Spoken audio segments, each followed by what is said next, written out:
Assalamualaikum warahmatullahi wabarakatuh. Perkenalkan, nama saya Muhammad Akbar Farasi dengan NIM 251F1006. Di sini saya akan menjelaskan tentang pengertian, ciri-ciri, klasifikasi, penyebab bagi siswa disabilitas netra.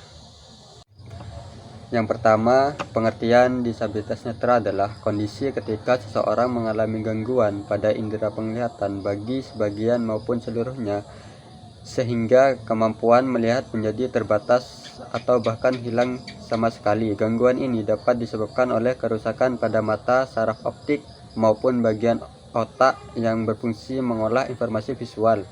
Akibatnya, penyandang disabilitas netra mengalami kesulitan dan melakukan berbagai aktivitas yang mengendalikan penglihatan, seperti membaca, menulis, mengenali orang, atau berjalan tanpa bantuan. Yang kedua, ciri-ciri disabilitas netra. Penyandang disabilitas netra memiliki beberapa ciri yang dapat diamati. Meskipun tidak semua orang menunjukkan ciri yang sama, beberapa cirinya antara lain tidak mampu melihat atau penglihatannya sangat terbatas, sulit mengenali wajah orang lain, dan jarak sekitar 6 meter, sering menabrak benda saat berjalan, kesulitan mengambil benda-benda kecil yang berada di dekatnya. Sementara mengalami kerusakan pada bola mata. Pada beberapa kasus, bagian hitam mata pupil juga terlihat keruh atau berwarna putih akibat gangguan tertentu seperti katarak. Contohnya, seorang siswa di kelas sering mendekatkan wajahnya ke buku karena tulisan di papan tulis tidak terlihat jelas. Ada juga siswa yang harus meraba meja atau dinding saat berjalan menuju tempat duduk karena penglihatannya sangat terbatas. Yang ketiga, klasifikasi disabilitas netra. Disabilitas netra dapat diklasifikasikan berdasarkan beberapa aspek, yaitu waktu terjadinya ketunanetraan, kemampuan daya penglihatan, hasil pemeriksaan klinis, kelainan pada mata, dan kemampuan membaca huruf cetak standar. Pengelompokan ini bertujuan agar layanan pendidikan dan bantuan yang diberikan dapat disesuaikan dengan kebutuhan masing-masing individu. 1. Berdasarkan waktu terjadinya ketunanetraan. Berdasarkan waktu terjadinya disabilitas netra dibedakan menjadi beberapa kelompok, yaitu disabilitas sejak lahir bawaan. Kondisi ini terjadi sejak bayi dilahirkan sehingga anak belum pernah mengalami proses melihat. Contohnya, seseorang anak lahir tanpa kemampuan melihat sehingga sejak masuk sekolah belajar membaca menggunakan huruf braille. Disabilitas pada usia sekolah. Gangguan penglihatan muncul ketika anak sudah mulai bersekolah. Anak masih memiliki ingatan mengenai bentuk, warna, atau lingkungan yang pernah dilihat, sehingga proses penyesuaian biasanya lebih mudah dibandingkan anak yang lahir tanpa penglihatan. Contoh, seorang siswa kelas 4 SD kehilangan penglihatannya akibat kecelakaan sehingga harus belajar menggunakan media pembelajaran khusus. Disabilitas pada usia dewasa.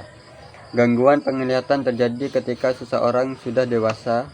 Mereka biasanya memerlukan waktu untuk menyesuaikan diri dengan kondisi baru dan belajar menggunakan alat bantu. Contohnya, seseorang kehilangan penglihatannya akibat penyakit diabetes sehingga harus menggunakan tongkat dan aplikasi pembaca layar di ponsel. Disabilitas pada usia lanjut. Gangguan penglihatan karena proses penuaan, misalnya akibat katarak atau degenerasi mata. Contohnya, seorang kakek mengalami penurunan penglihatan akibat katarak sehingga memerlukan kacamata khusus atau tindakan operasi. 2. Berdasarkan kemampuan daya penglihatan.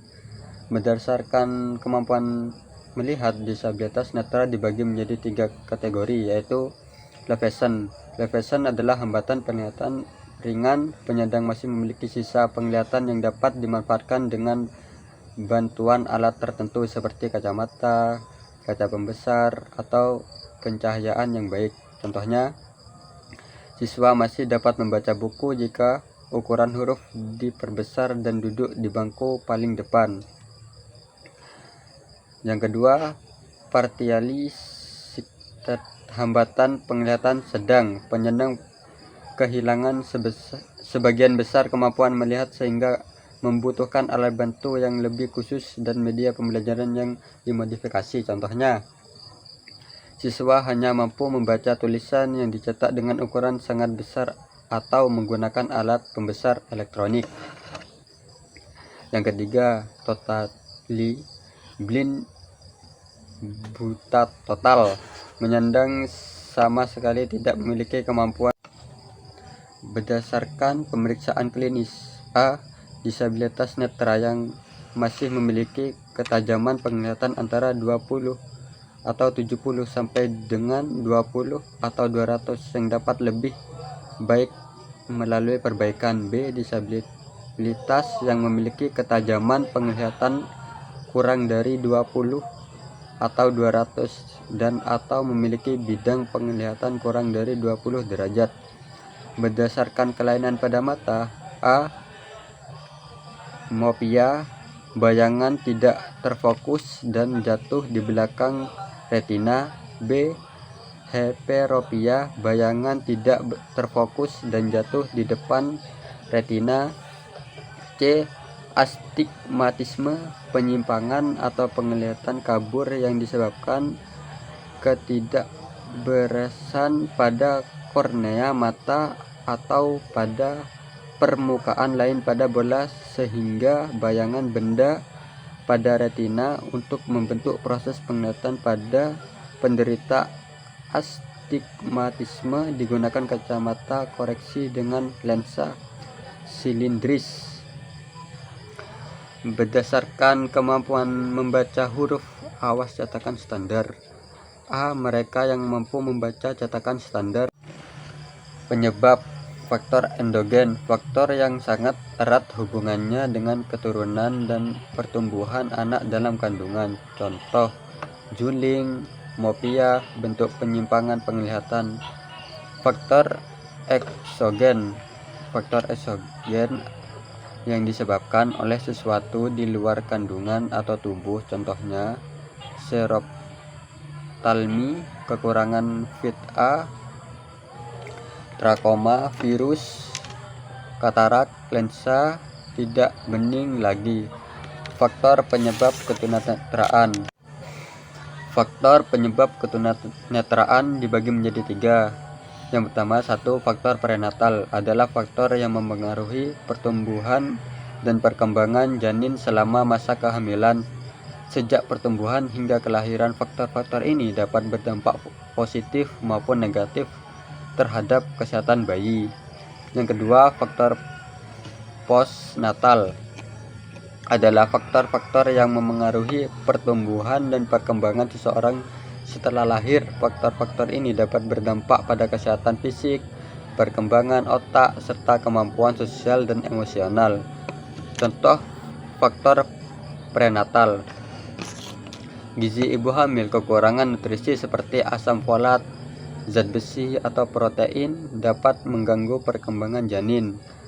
Penggunaan obat, alkohol atau rokok, zat-zat ini dapat meningkatkan risiko gangguan pertumbuhan dan cacat lahir.